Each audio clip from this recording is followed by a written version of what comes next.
Well, good day, everyone, and welcome to our second meeting in this course where we are going to learn about molecular biology and genetics. This is module 2 of the course. It is still a stage where all of us are trying to refresh with the necessary foundation for bioinformatics in general for this course in specific. So some of the concepts might be a little bit dense in terms of the details, but hopefully we are curious to learn and take this journey to understand more about the biological systems. All these details certainly would matter to work and tackle specific problems as we progress in this course.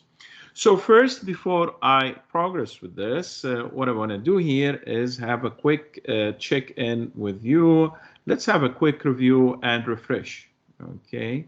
So what I want you to do is to take a moment, write down what sticks out the most from the previous lecture. Okay, from our module 1. What is the concept that you found most intriguing?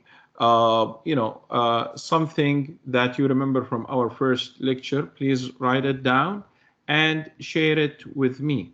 And again, I'm going to take a moment here. As I've said in the first lecture, there are going to be these check-in or hidden questions where I want to make sure that you have watched the lecture, of course. So in any way, if you note them down and you give the answers, share those with me either on the chat or the email. And once I know that you have addressed all of them or majority of them, I tell you, okay, you got your bonus for this lecture. And so the 2% bonus that you find on the grading scheme in the syllabus is what I decided to have been distributed on watching all lectures. So take a moment here and let's do a quick review. Note down what do you remember from the first lecture.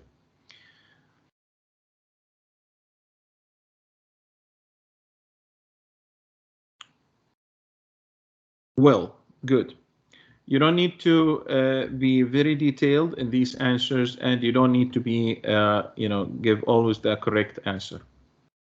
So today we're going to discuss some very interesting concepts. Last week we went with, DNA.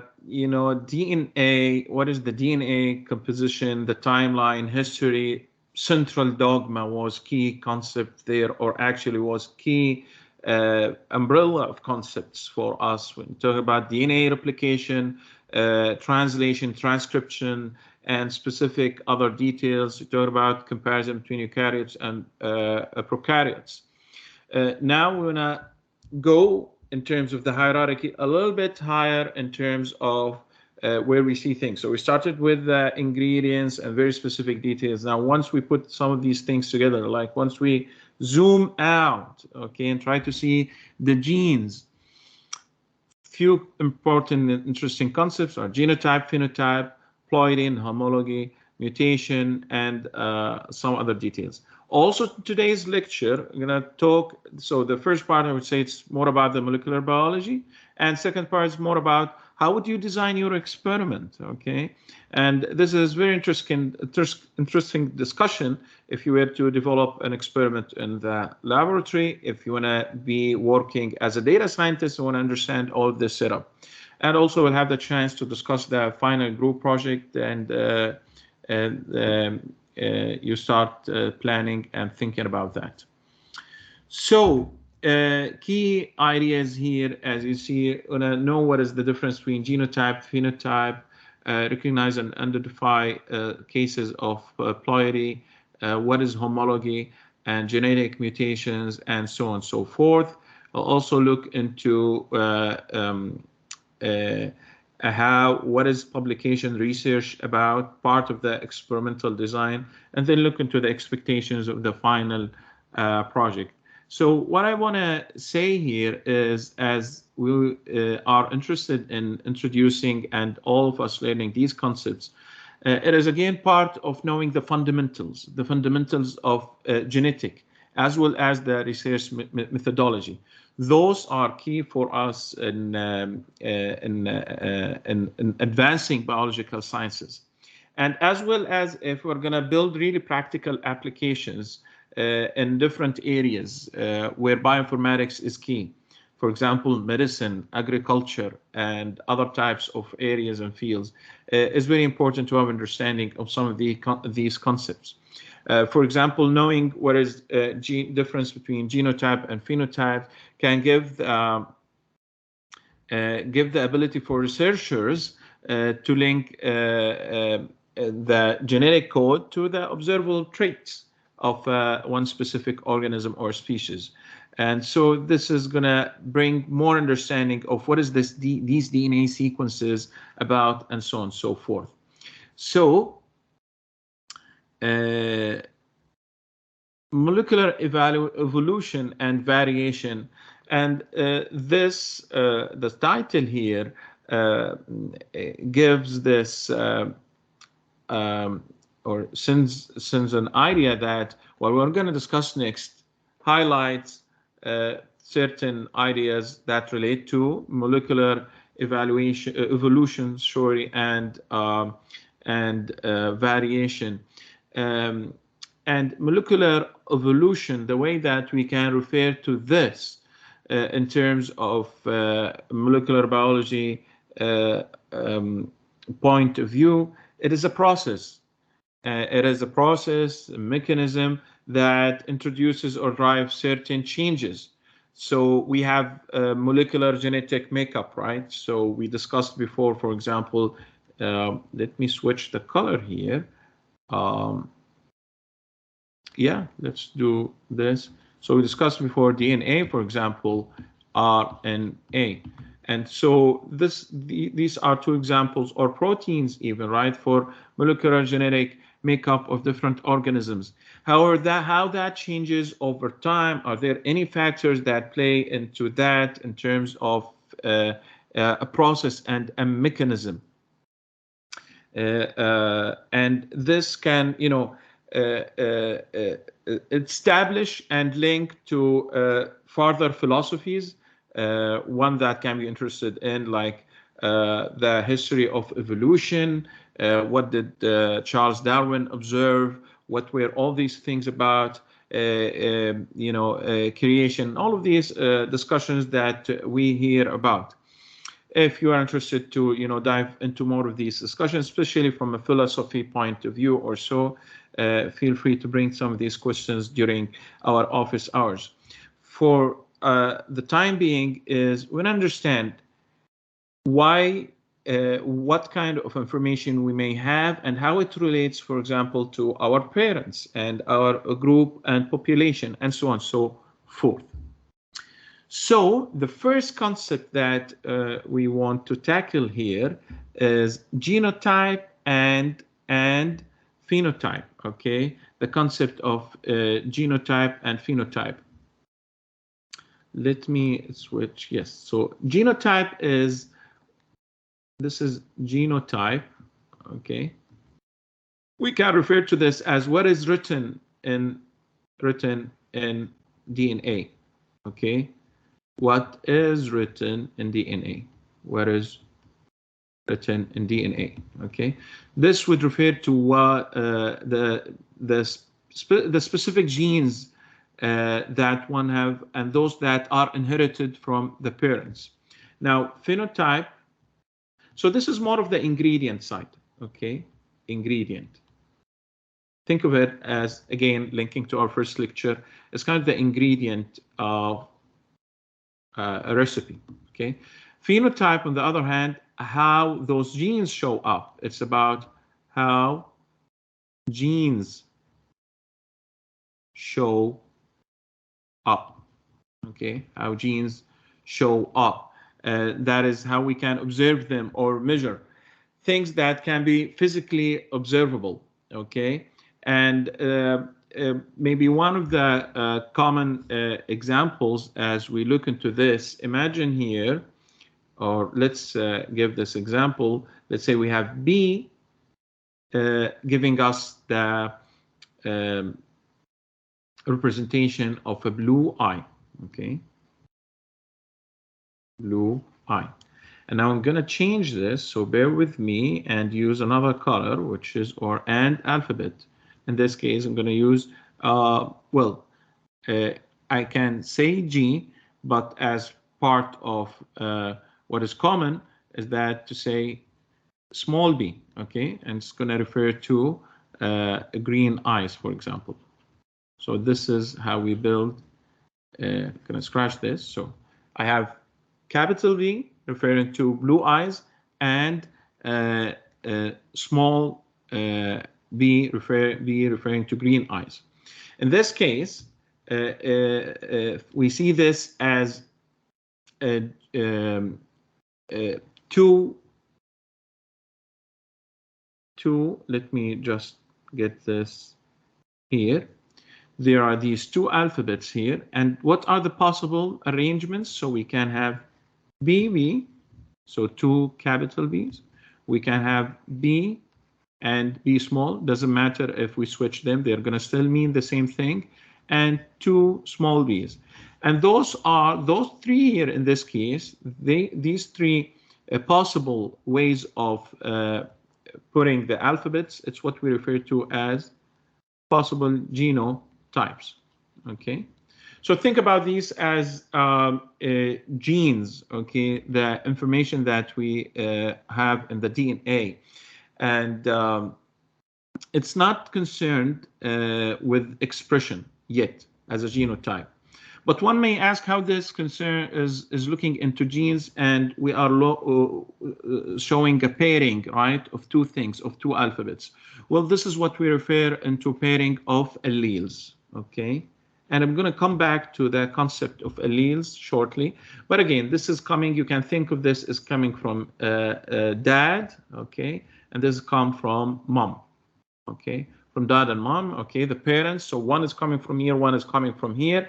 And then based on that, the traits is going to be defined, which is the phenotype by the end of the day. And otherwise, in other words, what's going to be the output? It's going to be the output of this whole thing is either we are going to have, oops, here, let me use this. Either we're going to have, for a genotype, of BB or BB, it's going to be blue eyes, because one may say, okay, BB is clearly going to be blue, but why we have capital B and small b, we still say it's going to be blue, because B, we know that B, the capital B, which belongs to blue, is dominant, okay? It's information that is assumed it's given to us, okay? And then this third case here, which is too small, B's, so if it comes from two parents in this case, as two small b's, okay, it's the phenotype is going to be green eyes, okay? Things that you physically can observe, you can go and see, oh, your eyes are green, blue, brownish, and so on and so forth. So genotype refers more to the pair of the alleles, like, you know, this arrangement of the alleles. This would refer to the genotypes and the possible ways of these arrangements. Now, phenotypes is going to take us to the expression of that specific trait. So this is an example to refresh, and I guess maybe most of us got some introduction to this kind of material while we were in somewhere in the intermediate or high school. So here's other examples, and as you can see here, we have a grouping of this slide from female and male. This is to tell us what are the possible genotypes, and looking into this arrangement will certainly expose us to the different combinations that we may have in terms of genotype, and eventually we can link those into building an understanding of the phenotype that we're interested in seeing. Okay, so another thing here is we can have capital A, so we'll end up with have and again, as I said earlier, this is AA as a convention, and we're not going to put A small first, but both of them are going to be starting with A capital and A small. Okay, and this is a common way that is also used in the ABO blood grouping system to see what kind of blood types we may end up having, or for different eye colors and so on and so forth.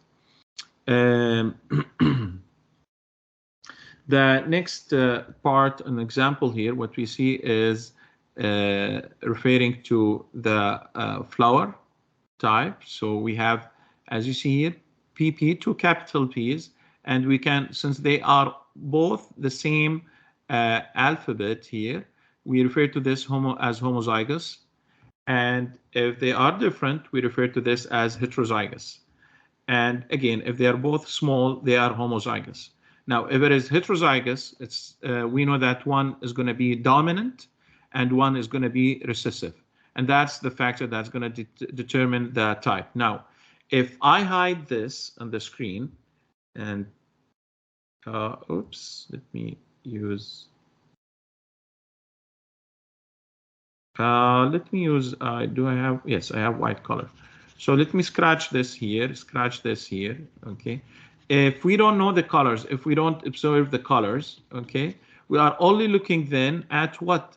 We're looking at the genotype, okay? So again, to confirm our understanding of what is genotype. And if we don't see the colors or don't know the colors or the output, we are not observing yet the phenotype. The moment we see the colors is when we observe the phenotype. The moment we observe the group of blood and know this is okay, AB blood or O positive or whatever types of bloods, then we know that we are looking at the phenotype, okay? So this model here on the left is what is also referred to Punnett, PU, just to refresh as well with that, N-E-T-T, Punnett square, okay, or Punnett square, okay. So it is this square again to give us arrangement of the different possible genotypes, and eventually what we can get from this visual representation, letting us know the genotype and see the phenotype as well. It can be helpful based on deriving the offspring and the mom and dad kind of link to know the percentage, okay, the percentage. So in this case, we can say that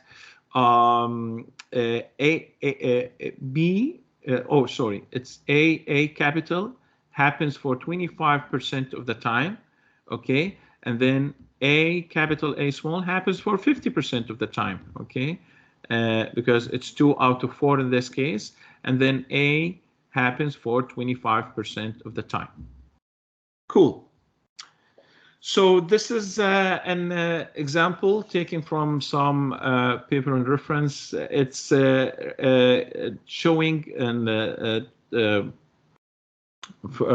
depiction of eyes coming from different species: human, mouse, zebrafish, Drosophila, and then they're looking at the same gene, but when we shift to another species, and we know this is a related gene to that specific species, we call these homologs, okay?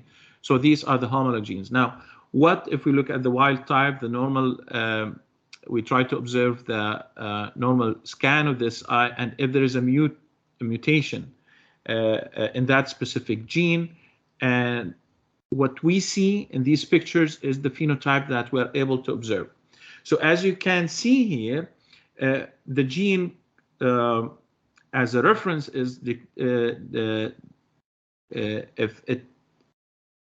it is exposed to certain mutation, is going to impact, maybe not necessarily, how things are phenotypically appear.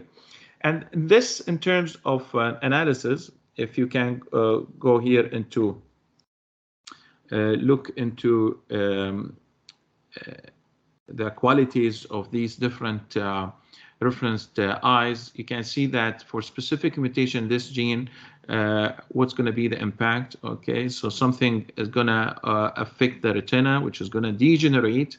Looking into this mutation in the same gene for another species like mouse here, also the cornea might be affected, and so on and so forth, until there's an eye absent in the Drosophila, the fruit fly, okay, and zebrafish. And usually these are standard models, and many of the studies that are motivated to know more about the model species, more about the environment, and so on and so forth. What I want to refer to here is quickly, because this is going to establish when we are going to approach the other part of experimental design, is it's very interesting as we dive into, for example, knowing, let's say that there is a toxic chemical in the environment, right? And this is going to impact some species, okay? And there is the liver section of that species, okay? Liver is responsive to all the chemicals absorbed, is like one of the organs that give us a very good phenotypic response once it's impacted by certain chemicals, for example. And here is the key word, phenotypic. What does it mean? So if you go and do a specific study with that, you would understand the necessity to go and take the liver, for example, from the wild type or normal group, and from the group with the mutation, okay, the one that got received that specific chemical, for example. Maybe that chemical caused the mutation, maybe not. Now, in terms of pathology, in terms of the phenotype, what happens with the liver? And maybe that is going to be indicative enough if during my experiment, if that specific dose of this toxic chemical is sufficient to achieve that phenotype or that change, and then I can do and study the analysis and see, what kind of genes are really impacted as a set of differentially expressed genes. Something to be linked together as we keep progressing in this course.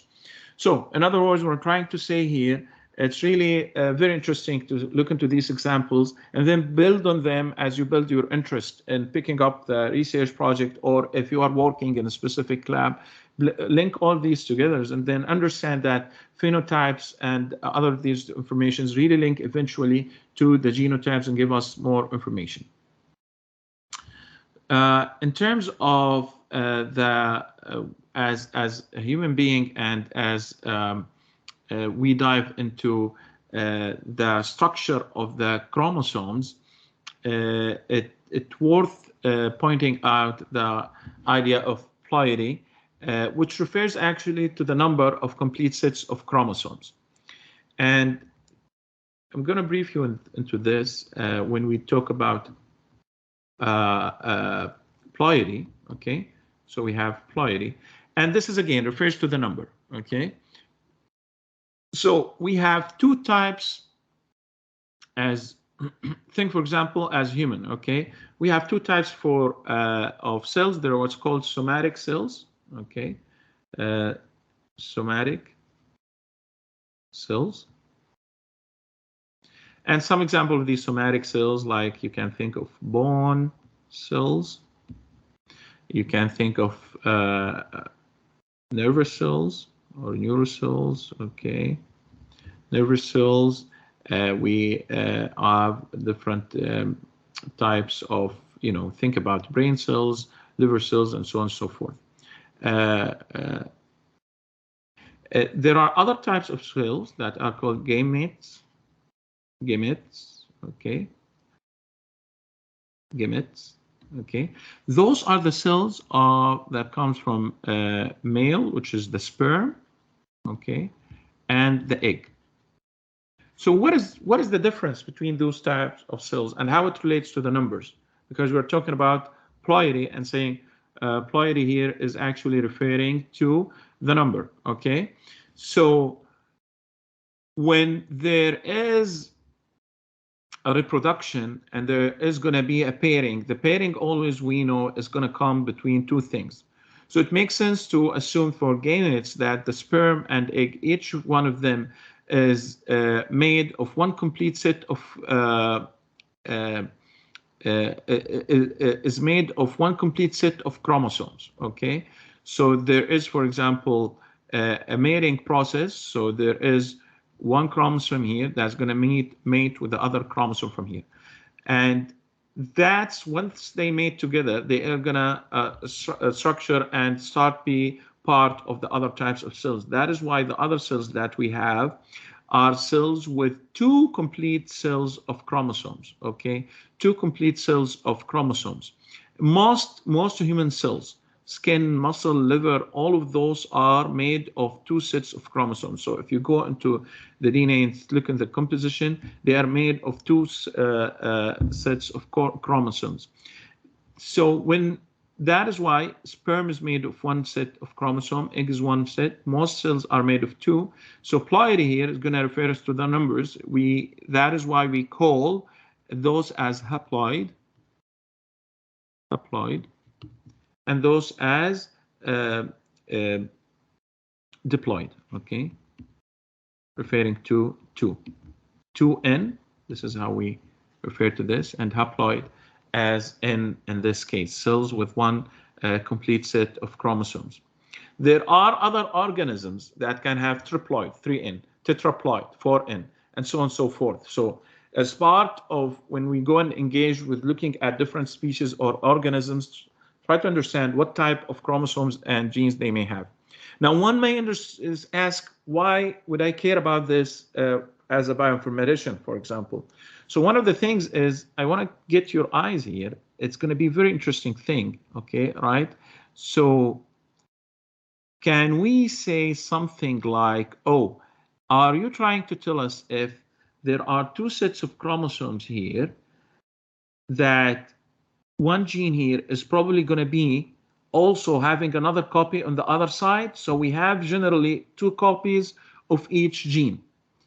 Yes, this design proposes this, because eventually you're getting one copy of that gene from your mother and another copy from that gene from your father. And that's why generally we are, as human, we are diploid, okay, as compared to only one copy of that gene here and another separate copy here. We'll look into this in more detail. So this is the karyotype again, and this is diagram here that help us to see this information. Of course, it is very typical. Once we look into these sets of chromosomes, we know as human we have 23 set of chromosomes. Other words, we have 46 chromosomes, and there is a pairing. Okay, each one is coming from one is from dad, one is from mom, and eventually this is what's gonna indicate the sex type, right? So here we have X and Y, which means male in this case. And if it is X and X, okay, it means it is going to be female. It's through the genetic arrangement of that, and this is how the sex is indicated. But again, the idea that we see here that there is a pairing between two, as you look into these sets of arranged chromosomes, there is that pairing and that we can see, okay, between the groups of the chromosomes. And as I said, one is coming from one parent, the other from the other. I keep emphasizing this to also highlight the idea that what we are looking into is gene information, right? So we have here one gene and we have another copy of that gene. And maybe it is also interesting here to sketch for you something, okay? Yeah. Bear with me here. So if I'm looking at two homologous chromosomes, so there are two chromosomes that may, correspond to each other. They're coming from two parents, and if they're linked to each other, we call them in that way or in that arrangement, as we saw on the karyotype. Okay, we call them homologous chromosomes. Okay, homologous chromosomes. Okay. Okay, they are just these two chromosomes that they are related to each other. Okay, so at this one location, we know that there is gene here, and there's another copy of that gene. In general, it's not always the case, because we know the 23rd chromosome is where you have X and Y. Maybe you don't have exactly the same gene, and there could be other examples. But in general, let's say this. So this area refers to what? Refers to the same gene. Okay, we're looking at one specific gene once we look into this. Okay, and that specific position of this gene is called gene locus. Okay, which is just the position. However, what also I want to highlight here as also very relevant concept to us is the allele. Okay, allele, which I mentioned earlier. Now we know we have two genes coming from two parents. So one could mean the blue eye example. Let me remind you about that. And the other one, the green eye example, right? So switch the color here again. So one is the blue eye. That's the phenotype. I'm sorry, this is the other phenotype. It means green. So these specific variations of that gene is what we refer to as an allele. So the whole discussion into ploidy and haploid and these arrangements of the different set of chromosomes with high exposed concepts like homologous chromosomes, okay, and different alleles that we may have within these homologous chromosomes. And alleles, they are referring to the same gene. However, there is some slight variation. So they refer to the same gene in the circle, but there can be some variation. So one chromosome might carry an allele for the blue eyes, as we see here in this case, and its homologue, okay, and the other chromosome might carry an allele for brown eyes or green eyes. And eventually the combination of those two is going to indicate the phenotype. We don't see the phenotype here.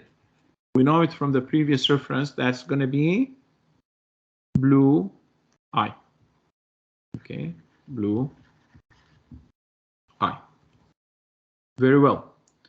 So I'm going to stop here, and then we can continue in the next part.